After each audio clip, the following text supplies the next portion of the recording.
everybody, Alexis Kimberly here. Welcome back to my channel.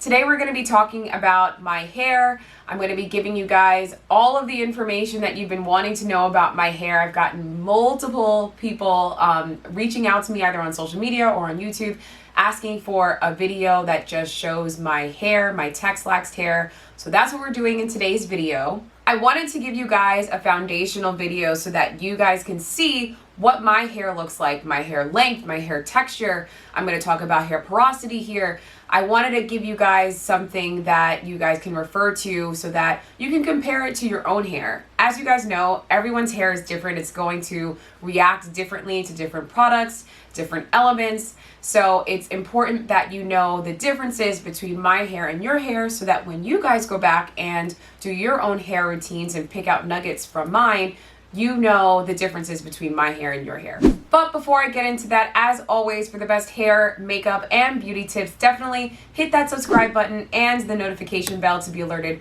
every time I upload a video every Sunday. So the first thing that we're going to be talking about is hair texture. My hair texture is 4C.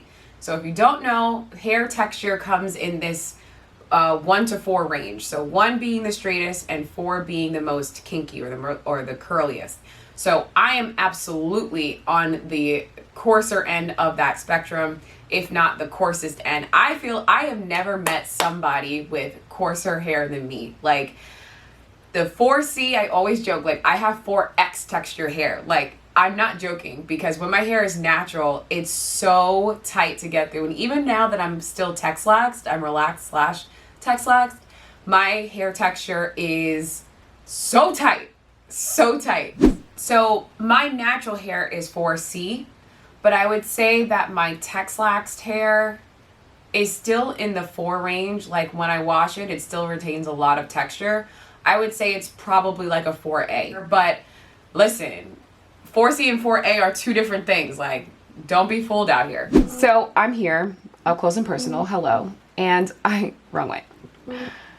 Okay, so this is my hair up close. I wanted to get up close and personal with you guys. I mean, it is absolutely not bone straight. Like, as you guys can see, there is still so much texture here. Let me get even closer.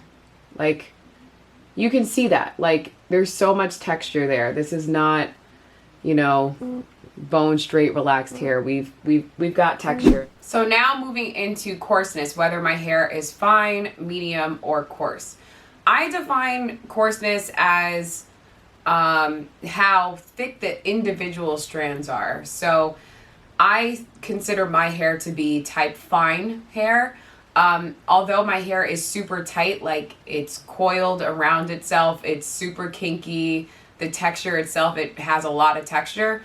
The individual strands of my hair are very fine. And with fine hair, it's more prone to breakage, to snapping, because obviously the hair strand is thinner. If you took a thin string and tried to snap it, that's going to be a lot easier than taking a rope and trying to snap that. So think of it that way. So my hair is on the finer side. People say to me, "Oh, your hair is so thick," and I'm like, well, yes and no. I have a decent number of strands. I would say I have about an average number of strands on my head, but each individual strand is very fine. So it kind of balances out. And then moving into thickness, I guess on average, my hair is on the thicker side than on the thinner side. My hair generally is thinner up top, and it's more thick towards the bottom. On the top here, it's like totally genetics. Same thing with my mom, like right in this area, my hair tends to be thinner. And yeah, on average, it's about average thickness. Okay, so I think that this next point is important, which is hair porosity. And hair porosity essentially is your hair's ability to absorb and retain moisture. And there are so many hair porosity tests on YouTube that you can absolutely Google. But knowing your hair porosity is really important because it's going to determine what products you use, what kinds of conditioning you do. Do you opt for deep conditioning with like a heated hooded dryer? because it opens up your cuticle, and you know that with low porosity hair, you need to open up the cuticle in order to get that moisture in. So it really will kind of dictate your technique and how you approach your hair care. So for me, I'm low porosity, which means that my hair is really stubborn and doesn't want to absorb or retain moisture easily.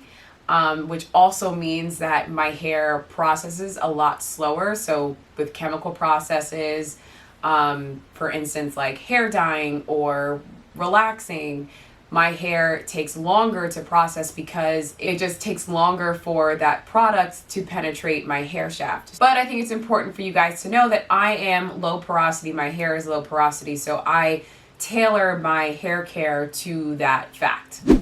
All right, so now I'm going to talk about my hair length.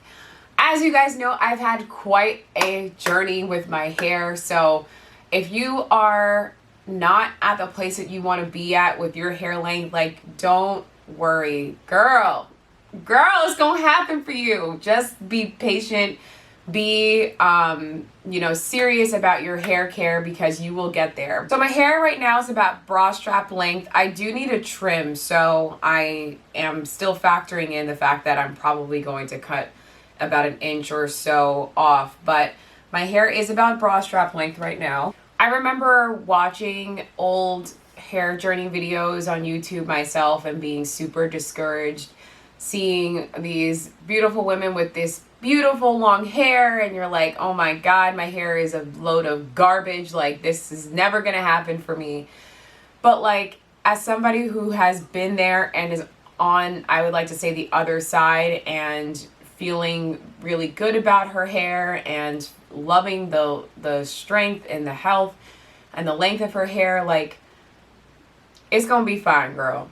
It's gonna be fine. Just pick out some nuggets from either me or someone else that you see on YouTube and apply it to your hair. But you've really got to be committed. Like, that is number one, is being committed and giving your hair the necessary breaks that it needs, whether it's through protective styling or doing some sort of low manipulation style.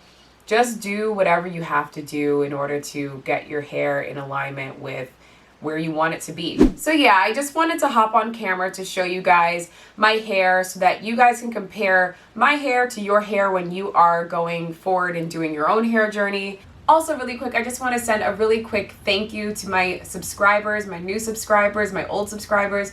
You guys have hung by me. You've been really receptive to this new content that I'm putting out for you guys. You guys are letting me know that you guys like the content by hitting the like button, leaving me a comment. So I just so appreciate you guys, and I want you to know that even at 600 subscribers, I'm just so appreciative of each and every one of you who has either hit me up personally or in the comments. So thank you.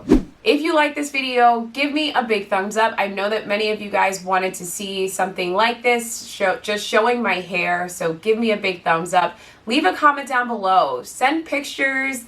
Like, I just want to know how you guys and your hair is doing. We're building a community here, so definitely feel free to share. I always comment back, so definitely leave me a comment down below. And until next time, guys, I'll see you all in my next video. Bye, guys.